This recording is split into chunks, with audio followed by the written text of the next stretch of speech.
उद्देश्य देखिए इसका फेरस अमोनियम सल्फेट का विरचन, यानी क्या करना है हमें, फेरस अमोनियम सल्फेट का विरचन करना है। और देखिए फेरस अमोनियम सल्फेट को और क्या कहते हैं, मोर लवण। क्लियर है। तो देखिए आवश्यक सामग्री, देखिए आवश्यक सामग्री है बीकर, शंक्वाकार फ्लास्क, द्रोणिका, कांच की छड़, त्रिपाद स्टैंड, फनल, तार की जाली, फेरस सल्फेट, अमोनियम सल्फेट, तनु सल्फ्यूरिक अम्ल और एथेनॉल। तो देखिए बच्चों ये क्या हो गए, ये आवश्यक सामग्री हो गई जो हमें पता होना चाहिए। आगे देखिए, अब देखिए बच्चों सिद्धांत क्या है। देखिए जब फेरस सल्फेट और अमोनियम सल्फेट के सममोलर मात्रा युक्त मिश्रण को इनके विलयन में क्रिस्टलित किया जाता है तो द्विक लवण बनते हैं। देखिए जो समझिए यहाँ पर भाई होता क्या है, फेरस सल्फेट और अमोनियम सल्फेट की जब सममोलर मात्रा को इनके मिश्रण में क्रिस्टलित किया जाता है तब फेरस अमोनियम सल्फेट का निर्माण होता है। और ये फेरस अमोनियम सल्फेट क्या है, द्विक लवण। क्या होता है देखिए बच्चों, ये द्विक लवण होता है। और देखिए अभिक्रिया से समझिए वहाँ पे क्या अभिक्रिया होती है। देखिए FeSO4 ये तो हो गया फेरस सल्फेट, और देखिए NH4 का होल ट्वाइस SO4 ये हो गया अमोनियम सल्फेट। ठीक है, फेरस सल्फेट है और ये अमोनियम सल्फेट है प्लस 6H2O। ठीक है भाई, इसके हम विलयन की बात करें और ये विलयन बनता है जल में। देखिए बच्चों अब क्या होता है, इनकी हम सममोलर मात्रा काम में लेते हैं, यानी इनके बीच में देखिए अभिक्रिया होती है और देखिए क्या बनता है, ये फेरस अमोनियम सल्फेट बनता है। देखिए क्या है ये, FeSO4 NH4 का whole twice SO4 dot 6H2O, इसे कहते हैं फेरस अमोनियम सल्फेट। ये होता है द्विक लवण। और देखिए बच्चों इसे मोर लवण भी कहा जाता है, इसे और क्या कहा जाता है, मोर लवण। और देखिए बच्चों शॉर्ट में इसे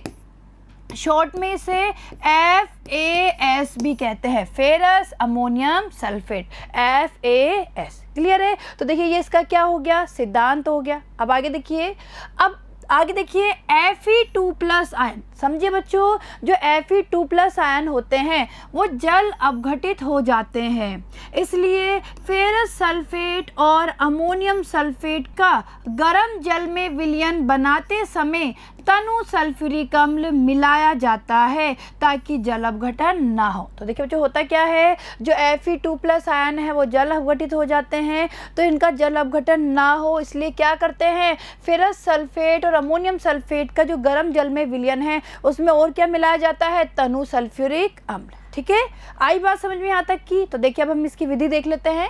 तो देखिए विधि क्या है, किस तरीके से फेरस अमोनियम सल्फेट का निर्माण किया जाता है। और देखिए बच्चों सबसे पहले हम इस विधि के बारे में पढ़ेंगे और उसके बाद हम लैब में चलेंगे और लैब में हम फेरस अमोनियम सल्फेट का विरचन समझेंगे कि किस तरीके से फेरस अमोनियम सल्फेट का विरचन किया जाता है। तो देखिए विधि समझिए बच्चों, इसकी विधि क्या होती है। देखिए ध्यान दीजिएगा एक एक पॉइंट पे, क्योंकि इसी पॉइंट के अनुसार हमें फेरस अमोनियम सल्फेट का निर्माण करना है या उसका विरचन करना है। तो देखिए 50 ml शंक्वाकार फ्लास्क में 5 ml आसुत जल लेकर 3.5 ग्राम फेरस सल्फेट और 1.7 ग्राम अमोनियम सल्फेट को गर्म करते हुए घोलते हैं। देखिए जो सबसे पहले क्या करते हैं, 50 मिलीलीटर का हम शंक्वाकार फ्लास्क लेते हैं, उसमें 5 ml यानी 5 ml आसुत जल लेते हैं, 3.5 ग्राम, समझिए 3.5 ग्राम क्या लेते हैं, फेरस सल्फेट, और 1.7 ग्राम क्या लेते हैं, अमोनियम सल्फेट। ठीक है, और इन्हें हम क्या करते हैं, गर्म करते हुए घोलते हैं। आसुत जल जो डिस्टिल वाटर होता है उसमें हम गर्म करते हुए घोलते हैं। आगे देखिए फ्लास्क में 0.5 ml तनु सल्फ्यूरिक अम्ल मिलाते हैं। हमने पढ़ा था ना कि भाई जो Fe2+ आयन होते हैं वो जल अपघटित हो जाते हैं, तो जल अपघटन को रोकने के लिए हम क्या मिलाते हैं, 0.5 मिलीलीटर तनु सल्फ्यूरिक अम्ल मिलाते हैं। आगे देखिए अब उपरोक्त विलयन को क्रिस्टलन बिंदु तक गर्म करके सांद्रित करते हैं। अब देखिए इस विलयन को हम क्रिस्टलन बिंदु तक गर्म करते हैं और फिर इसका क्या करते हैं, सांद्रण करते हैं। आगे देखिए अब मिश्रण को कक्ष ताप पर धीरे धीरे ठंडा होने देते हैं। ठंडा करने पर फेरस अमोनियम सल्फेट के हल्के हरे रंग के क्रिस्टल प्राप्त होते हैं। तो देखिए तो जैसे हम इसे धीरे धीरे ठंडा करेंगे तो वहाँ पे क्या होता है, फेरस अमोनियम सल्फेट के हरे रंग के क्रिस्टल बनते हैं। ठीक है, यानी हमें हल्के हरे रंग के क्रिस्टल प्राप्त होते हैं।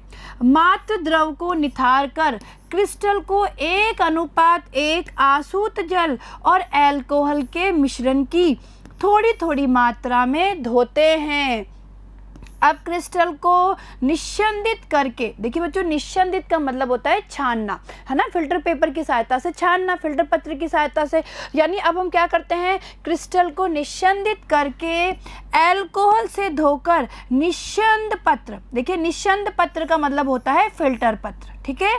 तो देखिए बच्चों वापस समझिए, अब क्रिस्टल को निस्यंदित करके अल्कोहल से धोकर निस्यंद पत्र की तहों के मध्य सुखाते हैं तथा लब्धि नोट करते हैं। लब्धि यानी मात्रा, कितनी मात्रा हमें प्राप्त हुई वो हम लोग नोट करते हैं, ठीक है। तो देखिए बच्चों ये हमारी क्या हो गई, फेरस अमोनियम सल्फेट के विरचन की विधि हो गई। और देखिए बच्चों आगे देखिए, अब बात करते हैं परिणाम पे। देखिए बच्चों परिणाम क्या होता है कि भाई हमें कितना फेरस अमोनियम सल्फेट प्राप्त हुआ, उसकी कितनी मात्रा प्राप्त हुई, वही परिणाम होता है। तो देखिए परिणाम कैसे लिखते हैं, फेरस अमोनियम सल्फेट की लब्धि। अब देखिए जितनी भी मात्रा हमें प्राप्त हुई है वो ग्राम है, ठीक है। यानी जो भी मात्रा हमें प्राप्त होती है उसका हम वेट ले लेते हैं, उसको ज्ञात कर लेते हैं और यहाँ पे वो हमारा आंसर आ जाता है, वो मात्रा आ जाती है कि कितना फेरस अमोनियम सल्फेट बना है। क्लियर है। तो आई बात समझ में कि किस तरीके से फेरस अमोनियम सल्फेट का विरचन किया जाता है।